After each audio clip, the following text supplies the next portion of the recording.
जय Shri Ram. Twin flame कौन होते हैं? ट्विन फ्लेम एक ऐसी पवित्र आत्मा होती है जो दो शरीरों में निवास करती है।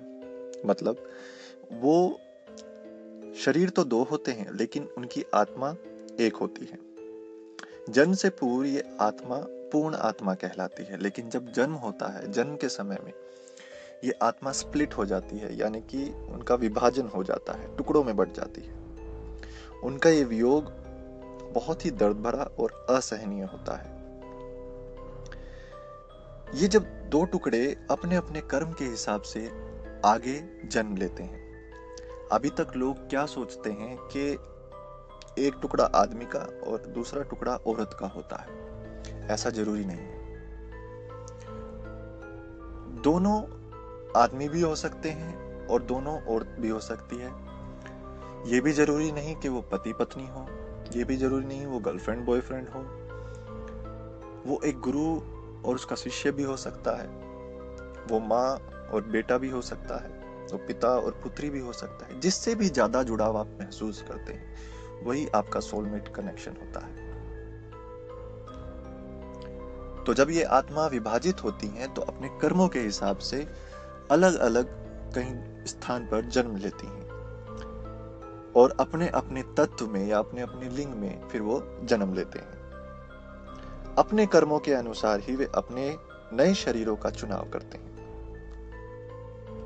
जब इनका जन्म हो जाता है, यानी कि जन्म के बाद की अगर हम बात करें, तो ये जो तत्व हैं, यानी कि ये जो आत्माएं हैं, फिर चाहे ये किसी भी लिंग में इन्होंने जन्म लिया हो, ये अपने आप को अधूरा महसूस करते हैं। उनकी अंतरात्मा की अनुभूति ऐसी होती है कि उन्हें किसी की जरूरत रहती है। वो हर पल एक खालीपन का एहसास महसूस करते हैं, जिसकी वजह से उनको एक सोलमेट की जरूरत होती है और उस सोलमेट की तलाश में वो ढूंढने उनको निकल जाते हैं। उनकी ये खोज सालों से जन्मों जन्मों तक चलती रहती है। जरूरी नहीं है कि आपको इसी जन्म में मिले, ये जन्मों जन्मांतर तक का एक रास्ता है। वो ना जाने ऐसे कितने ही जन्म लेकर आते हैं और चले जाते हैं, लेकिन वो एक दूसरे को कभी पहचान नहीं पाते। जिसे हम खोज रहे हैं वो साथी हमें कभी मिलेगा या नहीं भी मिलेगा, यही एक लंबी यात्रा चलती रहती है, जिसका कभी अंत होगा या नहीं होगा इसका कुछ नहीं पता। इसी चाह को वो अपने मन में रखते हुए बार बार जन्म लेते रहते हैं। अभी देखिए, बहुत बड़ी बात है कि मोक्ष कैसे मिलता है। मोक्ष उसी को मिलता है जो आखिरी समय में कोई इच्छा नहीं रखता है। लेकिन ट्विन फ्लेम वाले कभी मोक्ष प्राप्त नहीं कर सकते। अगर हम दूसरी तरीके से एक बात बताएं, ट्विन फ्लेम में हम मोक्ष को लेके आ गए हैं, पर हाँ ये बात सच है, जो सोलमेट के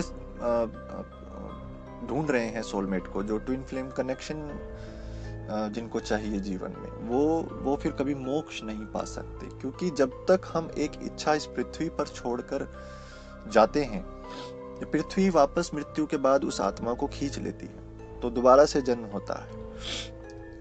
मोक्ष उसी को प्राप्त होता है जो बिना इच्छा के इस पृथ्वी से जाता है, फिर चाहे वो किसी भी रूप में जन्मा हो। और ट्विन फ्लेम वाले यही होते हैं। वो बार बार अपने अंदर खालीपन महसूस करते हैं और बार बार जन्म लेते हैं अपने सोलमेट की तलाश में। ना जाने कितने ही जन्म निकल जाते हैं। उनकी ये तलाश पता नहीं पूरी होती भी है, नहीं भी होती है, अधूरी रह जाती है, पर उनको एक आस लगी रहती है। जब तक उनके ऊपर से कर्मों का बोझ हल्का ना हो जाए, तब तक उनका हर जन्म में मिलना और बिछड़ना चलता ही रहता है। ऐसे ना जाने कितने जन्म लेकर उनकी आत्माएं धरती पर एक दूसरे से मिलने में की आस में जो है आती जाती रहती है।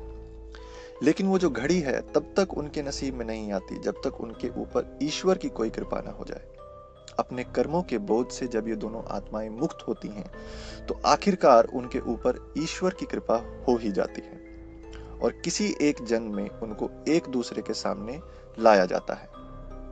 और जब ये दोनों उस जन्म में मिलते हैं तो वो एक दूसरे के लिए इतने व्याकुल हो जाते हैं कि मानो हजारों जन्मों से वो उन्हीं की प्रतीक्षा कर रहे हों। मिलकर जो खुशी उनको महसूस होती है उसका तो अनुमान ही नहीं लगा सकते। उनकी ये खुशी बस कुछ ही सालों की होती है, महीनों की हो सकती है, दिनों की या कुछ ही पलों की भी हो सकती है, क्योंकि मिलने के बाद उनको फिर से दोबारा एक बार उसी तरह से बिछड़ना पड़ता है जैसे कि वो इससे पहले थे। फिर से वही दर्द, वही यातना, वही वियोग का सामना उनको करना पड़ता है। तब फिर से जुड़वा आत्माएं दर्द के उस भंवर में असहनीय होकर डूब जाती हैं। उनको इस जन्म में सामने लाकर फिर से जुदा कर दिया जाता है ताकि वो अपने आप को सिद्ध कर पाए, एक दूसरे को ऐसे अवस्था में लेकर आए कि उनका फिर से मिलन हो पाए और वो अपने पूर्व शक्ति में आए जिससे शक्ति में वो पहले थे, पूर्ण आत्मा। उसी स्वरूप को पाने के लिए फिर से उनको अलग कर दिया जाता है, क्योंकि उनका पूर्व स्वरूप माता सती यानी माता पार्वती का और शिव जी का स्वरूप होता है, उनका ही अंश होता है। उसी रूप को फिर से पाने के लिए उनको अलग कर दिया जाता है ताकि वो खुद को जाने और खुद को जानकर फिर से एक हो जाए। शिव और सती के साथ यही हुआ था। वो एक दूसरे के सोलमेट हैं, लेकिन सती से जब वो मिले उनका वो कनेक्शन पूरा हुआ, लेकिन सती ने जब खुद को अग्नि में प्रवाहित कर दिया था तो वो फिर से बिछुड़ गए और अगले जन्म में फिर वही सती ने महाराज हिमालय की पुत्री यानी पार्वती जी के रूप में जन्म लिया और वे फिर से उन्होंने एक दूसरे को कनेक्ट किया शिव और पार्वती के रूप में। यही इन मनुष्यों की भी कहानी है, यही इन आत्माओं की भी कहानी है। ये मिलते हैं और फिर बिछड़ते हैं, इसी को ट्विन फ्लेम कहते हैं। तो ऐसा कभी नहीं सोचना चाहिए कि ट्विन फ्लेम या सोलमेट कनेक्शन या सोलमेट मिलते ही यात्रा खत्म हो गई है। ऐसा नहीं होता। ये एक डेस्टिनेशन नहीं है, ये एक जर्नी है, ये एक यात्रा है जो निरंतर चलती रहती है अपने सोलमेट की तलाश में।